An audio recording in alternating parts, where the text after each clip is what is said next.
You with Kitch and Neeil this afternoon, and whilst we've got 3 more games left of the Men's ICC Cricket World Cup, we're very much looking forward to the DP World ILT20, which starts here mid-January for its second season.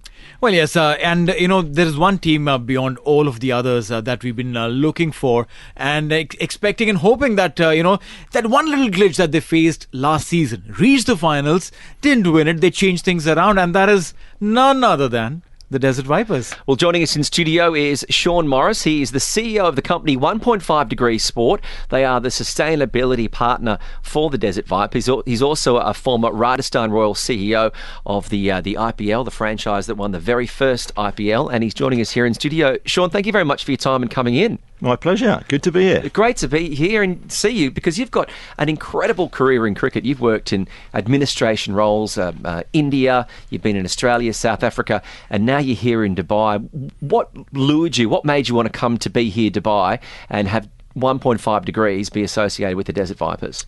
Well, I think having been around the world in cricket, everyone naturally heads to India. I've done that and loved every minute of it.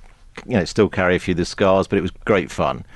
I think that here, what the Desert Vipers are actually building is totally unique in cricket, and that's really the attraction. Their whole value system is now built around sustainability. So, there is no one in the game that is doing what they're doing, and it's very exciting for what is possible. And where is that coming from? The ownership structure and the owners involved? Is it influenced by Dubai's putting importance on sustainability? What's driving that? Well, it's very much influenced by Dubai. It's very much influenced by the local people and the sustainability drives that are going on here.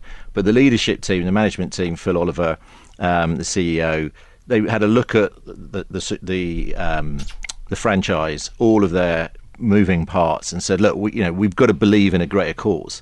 And as Dubai is our hometown, we have to have an impact on the local people of Dubai. Mm-hmm. And then sustainability and climate change issues just fit absolutely perfect with it. And then they really lent into it. And that's been the most impressive thing.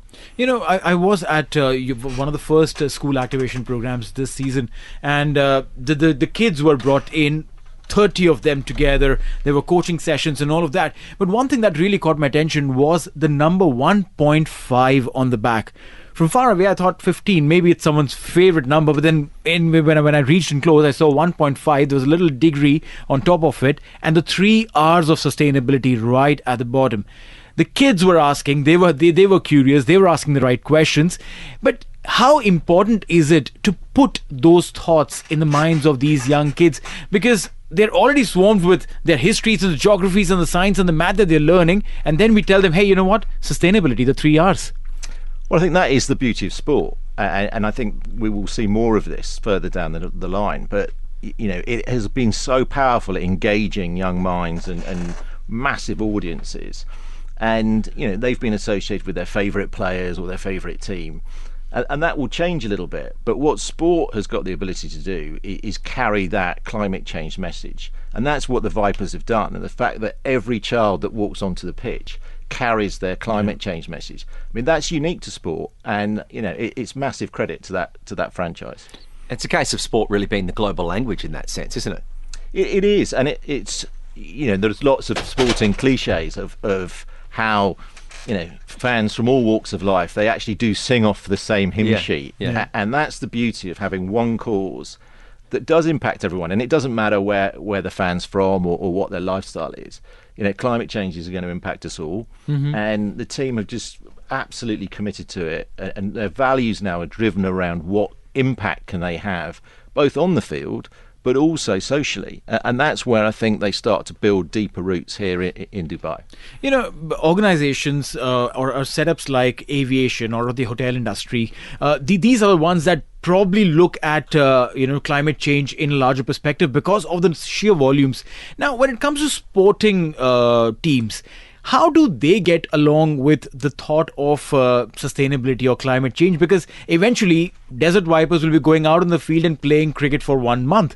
But that communication, to have that sustained communication for the whole year round, that could potentially be a little challenging, wouldn't that? Yeah, I think it is, because we have a short window. We wish it was longer, but we've got to make the maximum possible impact in the time that we've got. But actually, what the Vipers are doing, they've started a schools program way out, and that'll run all year round. We've also built partnership programs with Oxford University's Environmental Change Institute. We've got schools in the UK on board doing GCSE and EPQs for IB. So it's a much, much broader program than you think. The little bit you'll see on the field is a small part, but back to your hotels and airlines, we now give all of those businesses the opportunity to get involved with a sustainability project that is relevant to their own industry, and I think that's really unique from the Vipers too. Nice. Well, when it comes down to cricket today, it is evolving so fast. We're in the middle of the ICC World Cup, One Day International World Cup, coming to the business end of the season. Where do you see the 50-over game having in your role from administration? I'm talking to the guy like producer Pranav here. I'm always telling him about the halcyon days of the 90s and the tri-series and the 50. It was the biggest thing in cricket. And now I feel like a bit of a dinosaur because I'm holding on to that. We've got to adapt. Every sport has to evolve. What do you see as the future of the 50-over game? I think it's got to challenge the 50-over game. But what I would say, cricket has probably evolved and adapted more radically than any other sport. Every other sport is looking for their T20 version, whether it's golf, it's rugby, it's football. I think the big challenge is that pretty much all the administrators are like you and I. We're traditionalists, right? Yeah. We were brought up on the game, with Lords and Whites and stuff. We may not be the best people to make the decisions. And I'd like to see kids, I've got a teenage son. He's not going to watch a 50-over game, right? So how do we get them involved in the game and actually grow that base? And I think T20 cricket undoubtedly has been the vehicle to do it. So if one of the casualties of getting the new audience in is 50-over cricket goes, I'll have to live with it. As long as we can protect the little sort of dinosaur game of Test cricket. Well, that's the argument that the invention of T20 has made Test cricket more entertaining. Massively more entertaining. You look at the run rates. There were games, and you and I probably went to a few of them, where you could see 200 runs in a day. I mean, now you've got players scoring 100 runs in a session. It's miles better. It's miles better by every measurement, and that's not a coincidence that it's come in line with T20 cricket. Looking towards the DP World ILT20, it's starting in January again. It's going to be here across Dubai, Sharjah and Abu Dhabi. As a league, how do you think it can improve? Are you able to comment on how you think the first league, because of your experience with the IPL, the way it can evolve and to take up more of the sporting public's imagination for the second series? Yeah, I mean, one of the beauties of my role is that I can comment. Okay, you're one out, one back. Yeah. Look, I think, looking from the outside, I think, the number one thing they've got to do is get people into the stadium. And nowadays, that's not just about the product you put on the field. It's an experience, it's an outing, it's fun. And lots of other sports events are beginning to do that well. And it also affects the TV product. It looks better as a product on TV if there's a full crowd. Yeah, without a doubt. I mean, I would say the one thing you do is go and butter everybody in. I don't believe that the future of sport will largely be built around ticket sales, because you need it to be full, because that creates the atmosphere and the sense of belonging and the passion. And I think that you've also got to look at this market, and the bit that's missing for me is what I call the Monaco Grand Prix. So Dubai does that thing brilliantly, and that's missing from the cricket. And I think you need an elite level of super entertainment, super hospitality. That's a very good point. And I can say that because fortunately I don't have to go and deliver it, but someone does. Well, it's a bit similar. I'm a football fan, which is unusual in Australia.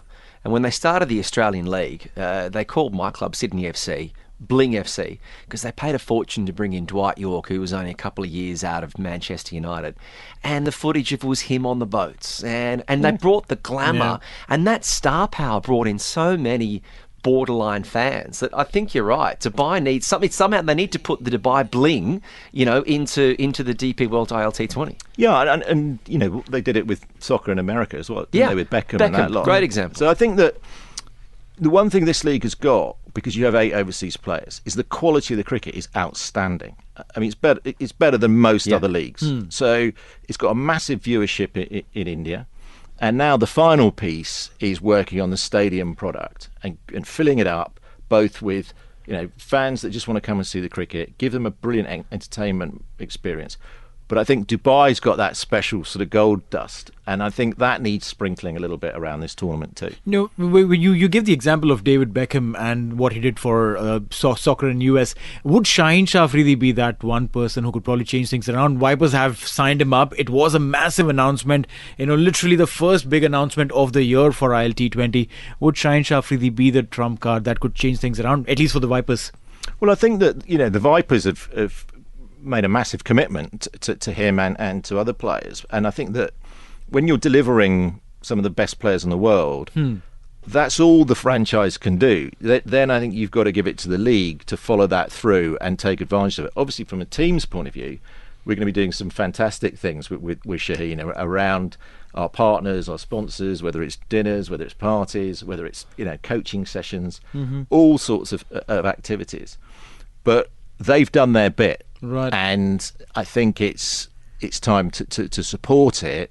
But that's going to involve all 6 teams and the league itself. But once you can get everyone pulling in that direction, I think that this league, with its star power, with the quality of the cricket, the brilliant stadiums, and beautifully, it's the only league where you don't need to fly to every game. So it should be the most sustainable cricket league in the world too. And does that make it more attractive to players that they can bring their family, they can stay at a resort somewhere, they don't have to constantly travel? You can have the wife and kids come out, you're at the one hotel, and there's an air of familiarity that you're going back to the same bed for 2 weeks. Yeah, I mean, it's quite difficult to understand, what international players do. But if you go and play, you're going to live in Cape Town, you think, right, it's amazing.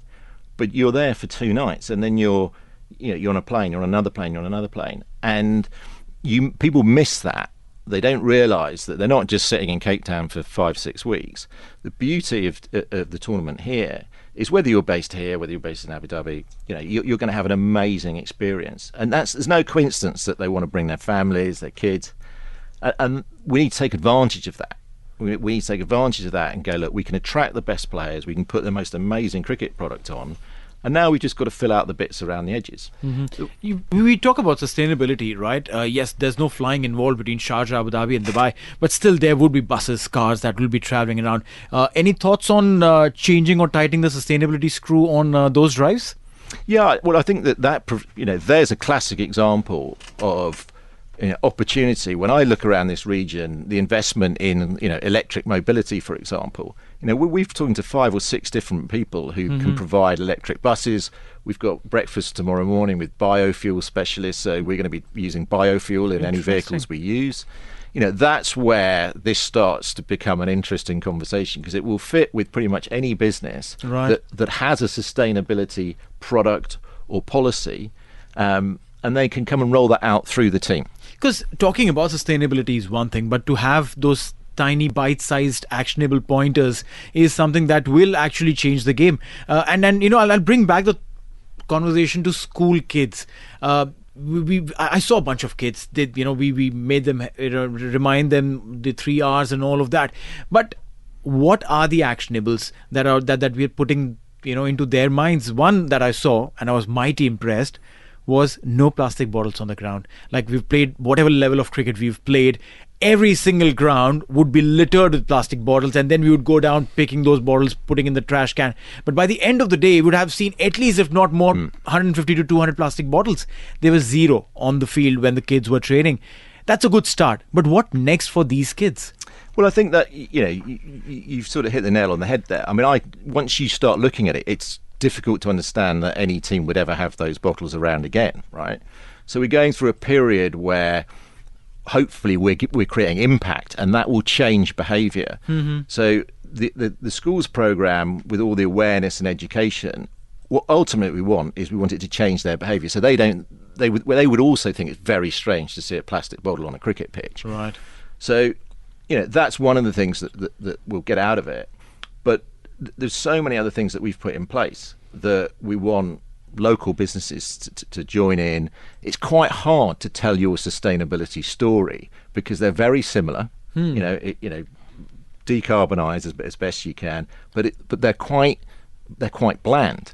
True. So what sport does is provide the vehicle for them to come and join in, and they can join us whether it is in our sustainability summit. We've just launched a climate club, which is a very sort of invitation only, going back to the Dubai bling. We've got a club that will fit that. We've got activities around the hotel with dinners with owners. All sorts of stuff where brands and businesses can come in, see how does their sustainability fit with what we're doing. And then on the back of that, we've got this constant schools program, and education and awareness and change of behaviour is really where we want to be at the end. Well, you've been very generous with your time this afternoon, Sean, but we can't let you go without asking you for a pick for the Men's IC Cricket World Cup final on Sunday. Now, bear in mind, I'm Australian, Neil's Indian, so put us through. Neil's nearest the door, so I mean, it's an interesting one, isn't it? That you watch teams who have won every single game, and unfortunately, the odds at some point you're going to have. You're getting closer towards a loss. They're going to have a bad day. I think the other thing that people probably don't realise is that the level of pressure on those Indian players will be unlike anything else in sport. And look, it's difficult for a POM to support the Aussies, so I'm going to have to go with India. I agree with you. I'd support India over England, so it's a fair answer. Fair answer. See, I'm in either case, I like the odds. I quite like the odds. But then, hey, you know what? We've spoken about the ICC Men's Cricket World Cup. What about the ILT20? Which team would Desert Vipers? It's got to say the Vipers. No, that's what I'm saying. Which team Desert Vipers would like to see in the finals and beat them? Well, I mean, we'll have to be diplomatic. We don't mind who it is, as long as Look, I think that we've got an amazing squad. Yeah. And having been around professional sport for a long time, and I've said this to the team as well. I've never seen a management team as strong as the one that Desert Vipers have got. Across the board, it's phenomenal. So I think that everything's in place, but at the end of the day, cricket's unpredictable. It is. We need a couple of guys in form at the right time. We've got a slightly condensed fixture list where we've got a lot of back-to-back games. So if you're timing your form right, I think that'll be a very difficult side to beat. Well, the DP World ILT20, we're looking forward to it returning for its second season here at Talk 100.3. We're looking forward to partnering up with the Desert Vipers and Sean Morris, the CEO of 1.5 Degrees Sport, the sustainability partner for the Desert Vipers. We appreciate your time and coming in, sharing your cricket experience, and we look forward to hearing about you and more of the Desert Vipers in the lead up to the tournament. Thanks for having me. TSB, Talk Sport Business on Talk.